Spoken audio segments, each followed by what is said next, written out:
Bonjour à tous, au menu clap de fin pour le Land Rover Defender, un Porsche Cayman 100% électrique et un bobsleigh dessiné par Nissan. Avant cela, les nouveautés du mois de février sur les routes.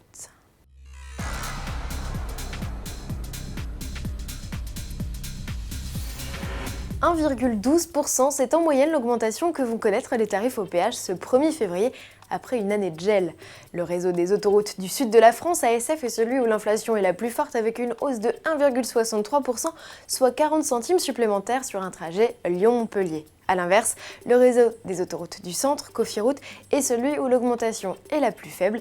Mais la tendance n'est pas prête de s'inverser, qu'on se le dise. Suite à la mise en place d'une nouvelle formule mathématique de calcul des tarifs entre les concessionnaires et l'État, des hausses sont programmées jusqu'en 2023. Alors pour dire stop au péage trop cher, l'association 40 millions d'automobilistes a mis en ligne une pétition et elle est à signer sur le site ci-dessous. L'autre nouveauté de ce mois de février, c'est l'expérimentation de la circulation interfile pour les deux roues, une pratique largement répandue mais qui n'était jusque-là pas encadrée. C'est désormais chose faite avec la publication d'un décret. Il autorise la circulation des deux roues entre les voies et sur certains tronçons seulement. En ville, c'est interdit par exemple, et ce dans 4 régions, en Île-de-France, dans les Bouches-du-Rhône, en Gironde et dans le Rhône. Vitesse maxi autorisée, 50 km/h. Au terme de 4 années d'expérimentation, la pratique sera généralisée ou non. Cette fois-ci, c'est vraiment fini. Après 68 ans de carrière, le Defender a définitivement tiré sa révérence. Le dernier exemplaire du baroudeur a quitté les chaînes de l'usine de Solihull en Grande-Bretagne devant un parterre de quelques 700 employés, anciens et nouveaux, tous venus lui rendre un dernier hommage.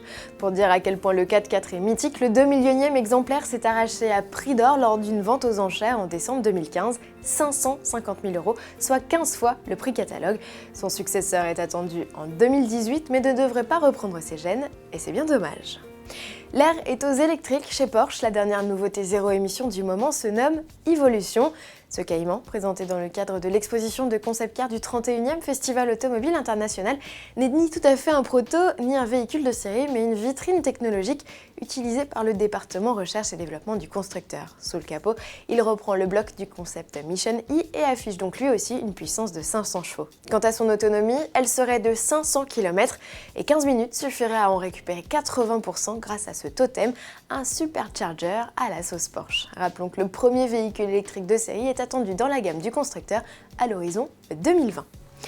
Qui a dit que les constructeurs ne lançaient que des voitures? Certainement pas Nissan qui vient de présenter son premier bobsleigh. Pas qu'une fusée des neiges, celle-ci reprend les codes stylistiques de son emblématique X-Trail, des feux diurnes aux 7 places. C'est d'ailleurs la première fois qu'un bobsleigh peut embarquer autant de passagers à son bord.